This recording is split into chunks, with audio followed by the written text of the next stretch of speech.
इसलिए अगर आप सरकारी नौकरी में हैं और किसी ने आपके बारे में किसी और से पूछा कि भाई ये काम करवाना है, कितना पैसा खाएगा ये, और किसी से भी कहे, वो व्यक्ति कह रहे ना भाई इंटीग्रिटी वाला आदमी है, बात तुम्हारी दाल नहीं गलेगी। वरना क्या होता है, नैतिकता की कीमत होती है, डिपेंड करता है कि आप कितने नैतिक है, उसकी कीमत से तय होता है। बोली लगती है तब पता लगता है आप सच में कितने नैतिक हैं। जैसे कोई, मान लीजिए आप किसी से प्रेम मोहब्बत में हैं और शादी उससे करने वाले हैं, आपने कमिटमेंट की है, ईमानदार आदमी हैं आप, इतने में आईएएस बन गए और उसके बाद बोली लगनी शुरू हो गई है। तो एक बोली लगाने वाला आदमी आया, उसने कहा कि हमारे दामाद बनोगे?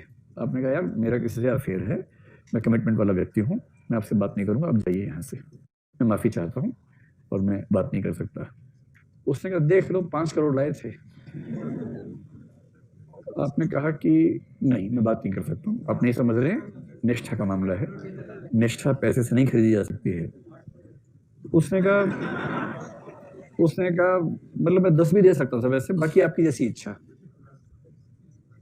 अब आपने 3 सेकंड वेट करके कहा कि देखिए निष्ठा का मामला है, लेकिन 3 सेकंड रुके आपने इस बार, देखिए निष्ठा का मामला है, ऐसे नहीं होता है। उसने कहा देखो मेरी एक ही बेटी है और उसने तुम्हारी फोटो पे हाथ धर दिया है, और बचपन से उसने जिस चीज पे हाथ धरा मैं ले आया हूँ खरीद के, तो मैं अपनी बेटी की खुशी के लिए कुछ भी खरीद सकता हूँ, तू तो चीज ही क्या है।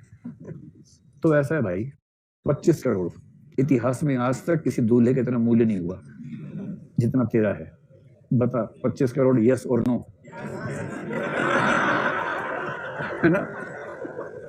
बहुत बहुत खुशी की बात यह है कि आपसे पूछा नहीं जा रहा, पहले उस लायक बनो कि कोई आपसे पूछे ऐसा। अभी तो 25 रुपए नहीं मिलेंगे आपको, 25 करोड़ की बात कर रहे हो, है ना? अब देखना है कि इस व्यक्ति का जवाब क्या है। ऐसे व्यक्ति समाज में हैं थोड़े से जो उसके बाद क्या बोलेंगे, देखो ऐसा भाई साहब 5 मिनट हो गए हैं और मुझे ना गुस्सा आ रहा है, अगर आपने इसके बाद फिर कुछ बोला तो मेरा जूता बात करेगा, यहाँ से बाहर निकल लो, इतना मारूंगा हड्डियां तोड़ दूंगा, समझ गए? पैसे से मोहब्बत खरीदोगे मेरी तुम? एकदम शायरी बोल देनी है, एकदम, है ना, शायराना तरीके से बोल देना है, और आपने उसको भगा दिया। ठीक है, एक तो ये तेवर हो सकता है। दूसरा तेवर क्या होगा, आप क्या कहेंगे 25 करोड़, आप कहेंगे 2 दिन 2 सोचने के लिए। इसका मतलब मामला शुरू, कार्यक्रम विचलन शुरू हो गया इसका मतलब। फिर आप घर में बताएंगे पापा से कि पापा 25 करोड़ का ऑफर है। भाई बड़ा खतरा है, पापा झेल पाए झटका इतना बड़ा। दादाजी को बताया, दादाजी रहे नहीं उसके बाद, झटका झेल नहीं पाए कि हमारे खाना में कोई 25 रुपए के लायक नहीं हुआ, ये 25 करोड़ का ऑफर है इसके पास, ऐसा क्या है इसके अंदर? आइए सब मजा समझते हो। और फिर सबने मिलकर तय किया कि देख बेटा 25 आ रहा है, लेकिन वो भूख आदमी है, थोड़ा सा बढ़ा ले। और तब आपने अगले दिन कहा देखो यार जिसको छोड़ूंगा ना उसको भी 20 देना पड़ेगा, मैं तो 25 में संतुष्ट हूं, लेकिन उसको भी तो देना होगा ना, तो 45 कर दो इसको।